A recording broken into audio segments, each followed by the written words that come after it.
여러분, 제가 초보 때 법무사 견적을 700만원 받았었는데 알고 보니까 적정 견적이 300만원이더라고요. 오늘 이 내용 집중해서 보지 않으면 여러분들도 저처럼 400만원 정도의 큰 돈을 날릴 위기를 경험할 수도 있기 때문에 꼭 이 영상 집중해서 시청해 주시면 좋을 것 같습니다.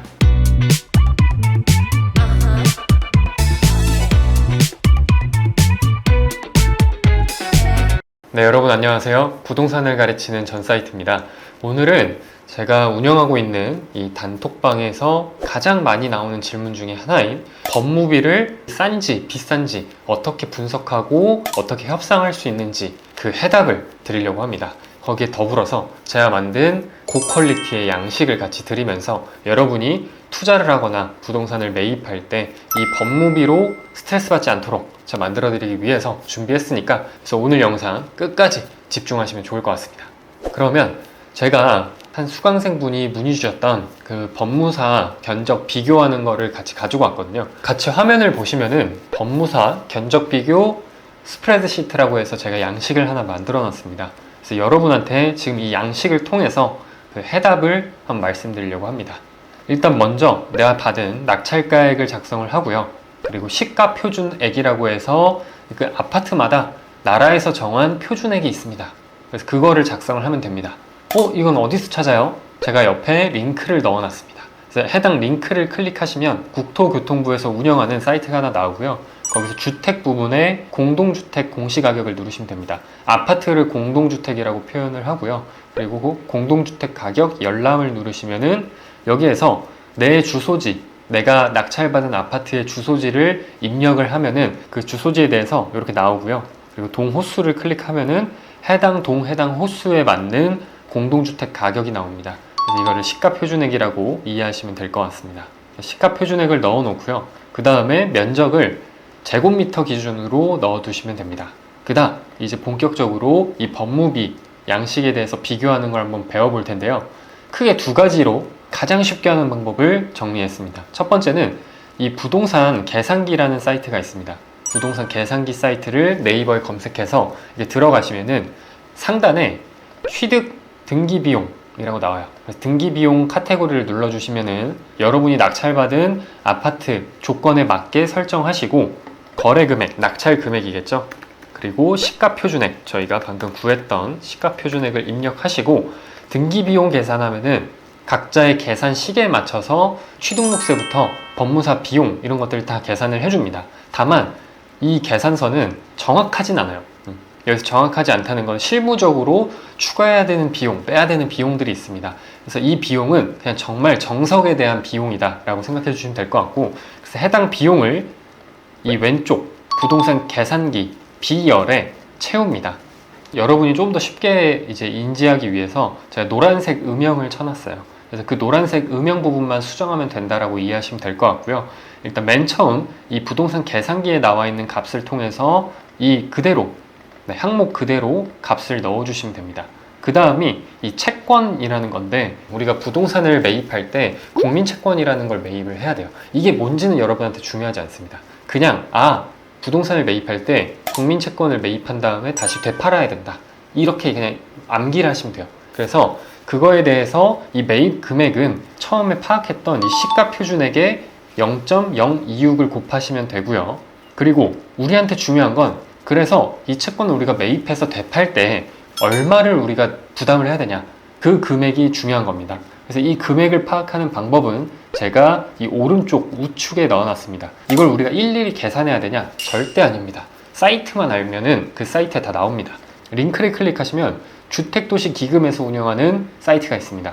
그래서 제1종 국민주택 채권이 우리가 바로 매입했다가 파는 채권이고요. 거기서 맨 처음에 매입 대상 금액 조회를 클릭하시면 됩니다. 매입 용도는 당연히 부동산 소유권 등기죠. 그 다음에 대상 물건 지역, 서울특별시, 경기도 하시면 되고 건물분 시가표준액, 우리가 아까 구했던 3억 3,400에 대한 금액을 입력해서 채권 매입 발행 금액을 조회하시면 868만 4천 원이 뜹니다. 이게 우리가 채권을 매입해야 되는 금액이고요. 이 채권을 다시 되팔아야죠. 그래서 그 되파는 금액까지 계산했을 때 그걸 우리가 계산하는 게 아니라 계산해 준다는 겁니다. 우리가 금액을 868만 4천 원인데 이게 만원 단위에서 반올림을 해야 돼요. 그러니까 여기가 4,000원이니까 얘는 0으로 바꿔주시면 되겠습니다. 그 다음 고객 부담 조회 탭으로 넘어가서 4,000원은 버림을 해야 된다 그랬죠. 868만 원을 발행 금액으로 넣어주시고, 조회 기간은 이건 법무사분한테 문의하시면 됩니다. 이 채권을 언제 사서 언제 팔았는지. 보통 법무사분들은 대부분 다 당일에 사서 당일에 매각을 하기 때문에 오늘 기준으로 한번 보겠습니다. 그랬을 때 여기 우리한테 다른 건 아무것도 중요하지 않아요. 즉시 매도 시 본인 부담금, 즉 우리가 이거를 샀다가 팔았을 때 얼마를 부담해야 되냐, 그 금액만이 중요할 뿐입니다. 그래서 이 금액을 확인한 다음에 이 계산식에 넣어주시면 된다. 이 정도까지만 이해하시면 될 것 같습니다. 그런 다음에 이 수입 증지부터 손달료 촉탁까지는 부동산 계산기에 나와 있는 금액만 입력하시면 되고요. 그리고 법무사 보수액부터 이 말소대행 수수료까지도 부동산 계산기에 나와 있는 그대로를 입력하시면 됩니다. 그러면 이제 여러분이 내야 될 취등록세 플러스 법무사 보수비가 최종적으로 합쳐진 금액이 나옵니다. 그게 얼마죠? 690 얼마 이렇게 나오고요. 총계 2번은 이 취등록세를 총계 1에서 뺀 금액이 총계 2라고 보시면 되겠습니다. 비교를 쉽게 하기 위해서 취등록세 부분을 뺀 거예요.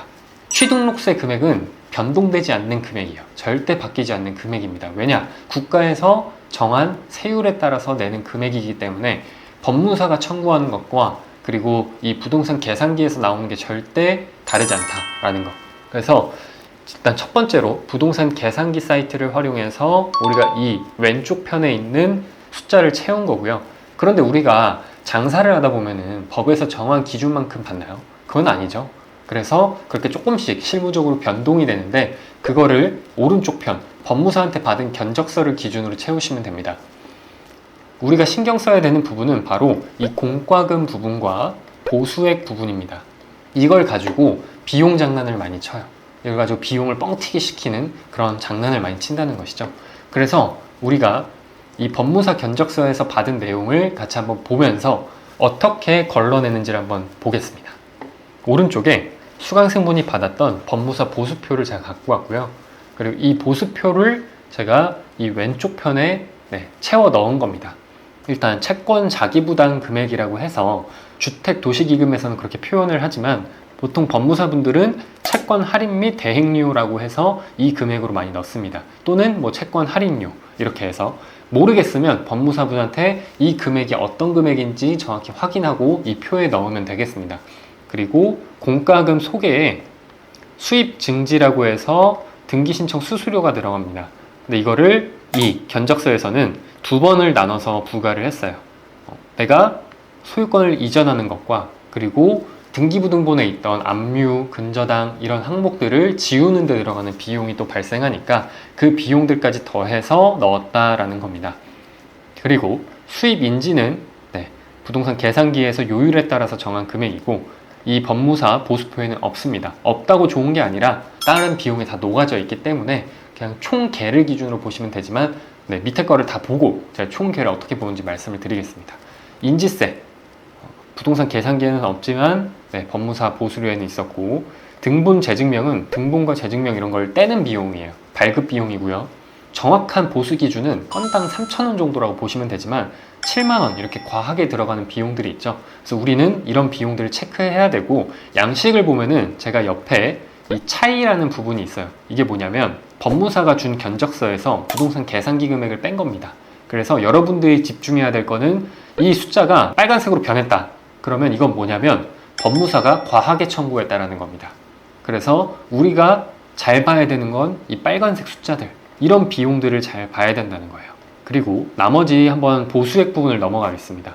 우리가 법무사 보수액은 이 요율이 정해져 있어요. 법무사 협회에서 법무사 보수 기준을 정해놨기 때문에 그 기준에 따라서 청구하는 겁니다. 그래서 크게 차이가 나진 않아요. 이걸 기준으로. 그래서 제가 요즘 견적서를 쭉 비교해보면은 대부분 이 공과금과 그리고 그 아래 대행료에서 많은 차이가 납니다. 그래서 그 부분을 같이 볼게요. 보수액 부분은 현재 3,000원 이 정도밖에 차이가 안 나고요. 법무사 일당도 부동산 계산기에선 일당을 따로 뺐지만 보통 이 일당과 교통 실비를 같이 잡는 경우도 있습니다. 그래서 우리가 받은 이 견적서에서 보면은 교통비를 12만 원을 잡아놨어요. 그런데 부동산 계산기에서 준 일당과 실비를 더하니까 12만 원이 나옵니다.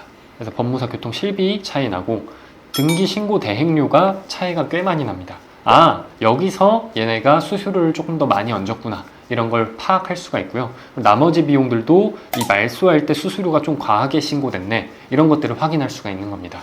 그래서 우리가 최종적으로 총계 부분을 보시면 총계 2를 항상 보시면 됩니다. 차이를 보니까 부동산 계산기에서 나온 금액과 법무사분이 준 견적서의 차이가 약 30만 원 정도 차이가 납니다. 그래서 한 30만 원 정도 차이가 있으니 우리가 법무사분한테 얘기할 때 이러이러한 금액들을 한번 확인해 달라고 하고 좀 깎아달라고 얘기를 해야겠구나를 판단하시면 된다는 거예요. 여기까지는 쉽죠? 네, 여기까지는 쉽습니다. 왜냐? 부동산 계산기열은 제가 알려드린 이 부동산 계산기 사이트에서 그냥 값대로 그대로 채워 넣으면 돼요. 용어가 달라지진 않습니다. 그리고 법무사 C열을 보시면 이거를 100% 정확하게 맞춘다고 생각할 필요는 없어요. 그냥 의미가 비슷한 곳에 넣어두시면 됩니다. 왜냐? 우리한테 중요한 거는 이 각각의 비용도 물론 중요하겠지만 더 중요한 건 총계다. 어차피 우리는 이 각각의 비용을 깎는 게 아니라 그냥 총계 부분에서 깎는다 라고 생각하시면 됩니다. 그래서 저 같은 경우에 이 총계 2번을 바로 확인을 하고요. 그런데 내가 이렇게 하기가 너무 어려워요, 저는 이거 모르겠어요 라고 하시는 분들이 있어요. 그래서 제가 심플하게 하는 방법도 말씀드리겠습니다. 바로 여러분이 받은 그 낙찰가 기준으로 대비율을 뽑으시면 됩니다. 대비율이라는 게 뭐냐? 총계 2를 기준으로 법무사 비용이 낙찰가 대비 몇 프로를 차지하냐는 겁니다. 그래서 이 200만 원이 낙찰가인 4억 7,100만 원 기준으로 했을 때 약 0.44%의 비중을 차지한다는 거예요. 그래서 제가 여기서 기준을 말씀드리면 제가 수백 건을 검토했었을 때 법무사 보수료가 0.4% 정도면은 합리적이다 라고 보시면 될 것 같습니다. 이 0.4%의 기준에 포함되는 항목이 어떤 건지 다시 한번 보면은 채권 부담액, 공과금, 그리고 보수액을 더한 이 세 개의 합계가 바로 총계 2라고 보시면 되고, 총계 2의 대비율이 0.4%를 넘어갈 경우에는 비싼 편이다 라고 기준을 갖고 생각하시면은 이 법무사 견적을 봤을 때 막막하지 않고 얼마를 깎아야 될지를 바로바로 판단이 가능하다라는 겁니다. 제가 하나 더 참고로 말씀을 드리면, 취등록세 계산하는 게 좀 어렵다 하시는 분들은 제가 우측에 법에서 정한 요율을 다 정리해서 넣어놨습니다. 즉 4억 7,100만 원이 내가 낙찰받은 금액이고, 내가 낙찰받은 아파트의 면적이 84제곱미터잖아요. 6억 이하죠. 4억 7,100만 원이니까. 그리고 8호제곱 이하입니다. 그래서 이 1.1%가 이 취등록세 소개 전체 개가 된다는 거예요. 여기 여러분이 맞는 이 해당 열을 찾아서 이 값을 여기에 이렇게 수정을 해주시면 될 것 같습니다. 이게 어렵다 하시는 분들은 부동산 계산기에 이미 이 취등록세는 제가 변하지 않는 거라 했잖아요. 다 계산이 되기 때문에 이 합계만 넣어주셔도 됩니다. 마지막으로 이 법무사비에 대한 기준을 제가 오늘 잡아드렸는데, 이거보다 더 중요한 기준이 있습니다. 이 법무사비가 높아지는 이유가 있습니다. 그 이유가 뭐냐면, 대출 조건을 여러분한테 잘 맞춰주려고 하다 보니까 이 법무사분이 영업을 해야 되고 은행에 그 부가 비용들이 들어갔다라고 보시면 돼요.